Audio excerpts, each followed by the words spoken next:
ఆంధ్రప్రదేశ్ రాజకీయాల్లో అతిపెద్ద చేంజ్ రాబోతుందా అంటే సిమ్టమ్స్ చూస్తే అలానే అనిపిస్తున్నాయి. A mega plan, a big plan played by BJP from central.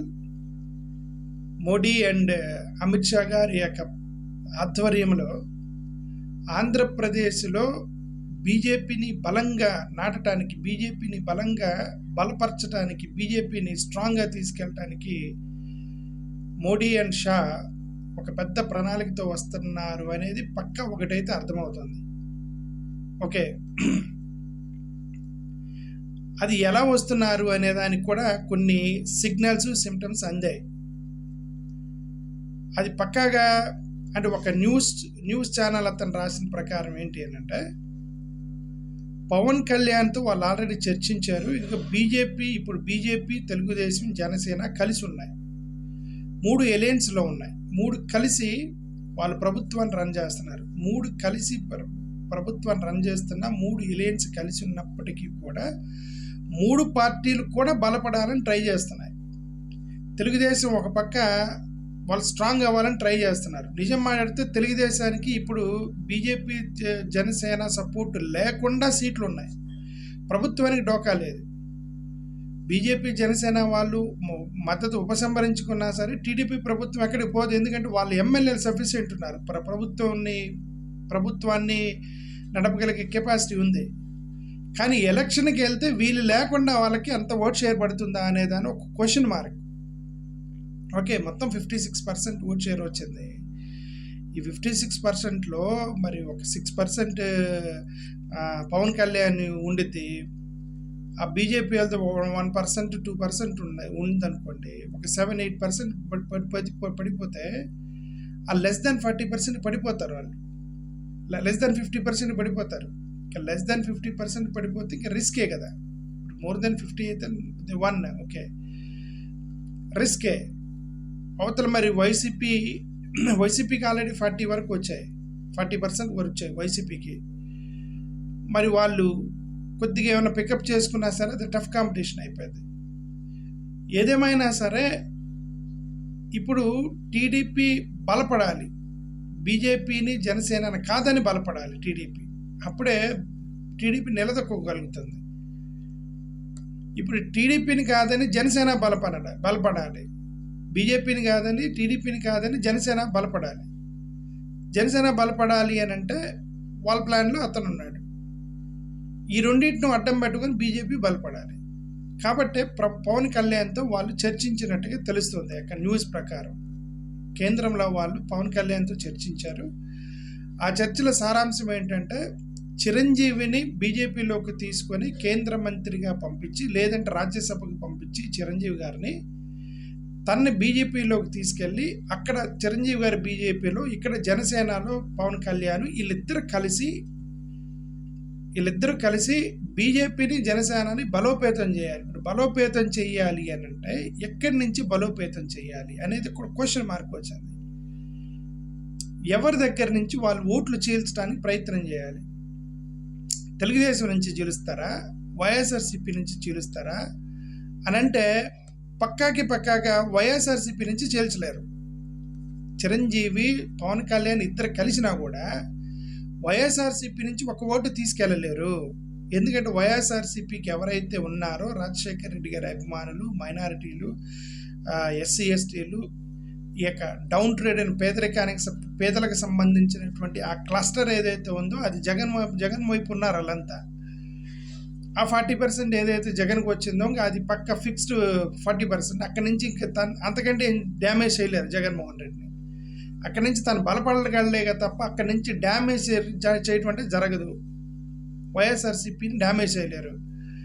Okay, ఇప్పుడు మరి వాళ్ళు ముగ్గురు కట్టుకుంటే ఒకరి దగ్గర నుంచి ఒకరు పీక్కోవటమే, ఒకరి దగ్గర నుంచి ఒకరిని లాక్కొని ఒకరి దగ్గర నుంచి ఒకరిని డ్యామేజ్ చేసుకుంటూ బలపడాలి. ఇప్పుడు బీజేపీ బలపడాలంటే ఇటు జనసేనని టచ్ చేయరు. ఎందుకంటే జనసేన హెల్ప్ తీసుకుంటారంట. 100% టీడీపీని దెబ్బకొట్టడానికి ట్రై చేస్తారు. ఇప్పుడు జనసేన బలపడాలంటే 100% టీడీపీని దెబ్బపడతారు. ఇప్పుడు బీజేపీ బలపడాలన్నా, జనసేన బలపడాలన్నా సరే వాళ్ళు టార్గెట్ మొత్తం తెలుగుదేశానికి మీదకే ఉండిద్ది. 100% 1 or 2 yearsలో ఈ కూటమి విచ్ఛిన్నమైతే ఈ కూటమిలో నుంచి టీడీపీ నుంచి వెళ్ళగొట్టేస్తారు. టీడీపీకి దెబ్బ కొట్టడానికి ప్రయత్నం చేస్తారు బీజేపీ వాళ్ళు 100%. ఓకే, బీజేపీ వాళ్ళు బలపడటానికి వాళ్ళకున్న ఒక సోర్స్ ఏంటంటే టీడీపీ నుంచి బయటకు వచ్చి బలపడటం. టీడీపీలో ఉన్నంత వరకు టీడీపీ యొక్క దానిలో పోతూ ఉంటారు, టీడీపీ యొక్క పరిపాలనలో పోతూ ఉంటారు. అది ఇంకా అంత తప్ప వాళ్ళకి స్ట్రాటజీ లేదు. మరి అది కాకుండా సరే మేము ముగ్గురం కలిస్తే ఏమైంది? ఇప్పుడు బీజేపీ, జనసేన, టీడీపీ ఆల్రెడీ అలయన్స్లో ఉన్నారు. వాళ్ళు చిరంజీవిని తీసుకురాని, అమితాబ్ బచ్చన్ తీసుకురాని, లేకపోతే రజనీకాంత్ని తీసుకురాని, వాళ్ళు ఆల్రెడీ కలిసి ఉన్నారు. వాళ్ళలో ఇప్పుడు కొత్త వాళ్ళు వచ్చి చేసేది ఏం లేదు. జగన్మోహన్ రెడ్డి గారి దగ్గర నుంచి ఓటు షేర్ నుంచి ఒక ఓటు కూడా చీల్చలేరు. ఎందుకంటే అది మైనారిటీస్ అవి మొత్తం కూడా జగన్ వైపు ఉన్నారు వాళ్ళంతా. ఎస్సీలకు సంబంధించినటువంటి కొద్ది ఓట్ బ్యాంకు సరే ఆ రాజశేఖర రెడ్డి గారి యొక్క ఇంకా మైండ్లో ఉన్న వాళ్ళు, రాజశేఖర రెడ్డి యొక్క పిక్చర్ మైండ్లో ఉన్న వాళ్ళు జగన్ గారితో ఉన్నారంతా. ఇప్పుడు ఈ ట్రాన్సాక్షన్లో ఈ కూటమి ఎంతకాలం ఉండుద్ది అనేది ఒక పెద్ద ప్రశ్నార్థకంగా అయితే మారింది. కూటమి ఎంతకాలంగా ఉంటుంది అనేది ఒక పెద్ద ప్రశ్నగా మిగిలిపోయే అవకాశం ఉంది. ఈ ట్రాన్సాక్షన్లో బీజేపీని ఆంధ్రప్రదేశ్లో బలపరచడానికి కేంద్రము ఒక పెద్ద ప్రణాళిక చేస్తుంది. అది చిరంజీవిని అడ్డం పెట్టుకొని చేసే అవకాశం అయితే స్పష్టంగా కనిపిస్తుంది. దానికి పవన్ కళ్యాణ్ నేను సహకరిస్తాను అని చెప్పి వాళ్ళకి ప్రామిస్ చేసినట్టుగా, వాళ్ళకి చెప్పినట్టుగా ఒక కథనం అయితే రాశాడు ఒక అతను. ఓకే, దానికి ఆల్రెడీ టాక్స్ అయిపోయినాయి. పవన్ కళ్యాణ్ నేను మీకు కోఆపరేట్ చేస్తాను బీజేపీ బలపడటానికి అన్నారని. తెలుగుదేశం మరి జాగ్రత్తగా ఉండకపోతే నష్టపోయేది తెలుగుదేశమే. 100% బీజేపీని బలపరచడానికి ప్రయత్నం జరిగితే, జనసేన బలపరచడానికి ప్రయత్నం జరిగితే పెద్ద దెబ్బ పడేది తెలుగుదేశం పార్టీ మీద. దాంట్లో డౌటే లేదు. చంద్రబాబు నాయుడు గారు ప్రాబ్లంలో పడిపోతారు. అఫ్కోర్స్ ఆయన ఆల్రెడీ వయసు అయిపోయింది. నారా లోకేష్ ఆధ్వర్యంలోనే రన్ అవుతాయి.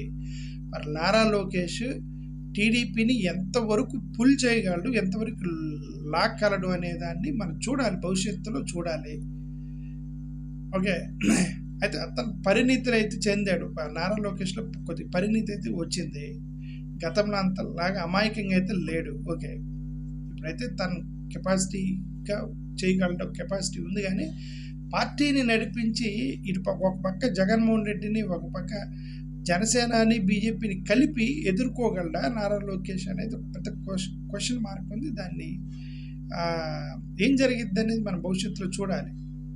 సరే, ఎందుకు ఇంక టీడీపీ వాళ్ళే కాంప్రమైజ్ అయ్యి సార్ మీకు ఎన్ని సీట్లు కావాలి, గతంలో మొన్న ఏం చేశారు, మీకు ఎన్ని సీట్లు కావాలని ఇచ్చేస్తామని చెప్పి వాళ్ళు అడిగిన ప్రతి డిమాండ్కి ఓకే అనుకుంటూ పోయి టీడీపీ వాళ్ళు వాళ్ళకి అడిగిన సీట్లను ఇచ్చుకుంటూ పోయారు.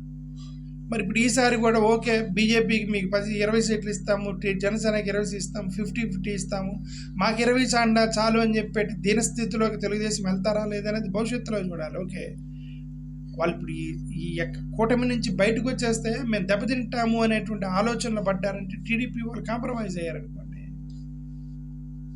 అయ్యే అవకాశం ఉంది. బట్ అంత నీచ స్థాయికి టీడీపీ దిగజారిద్దా లేదనేది మనం టైం చూడాలి.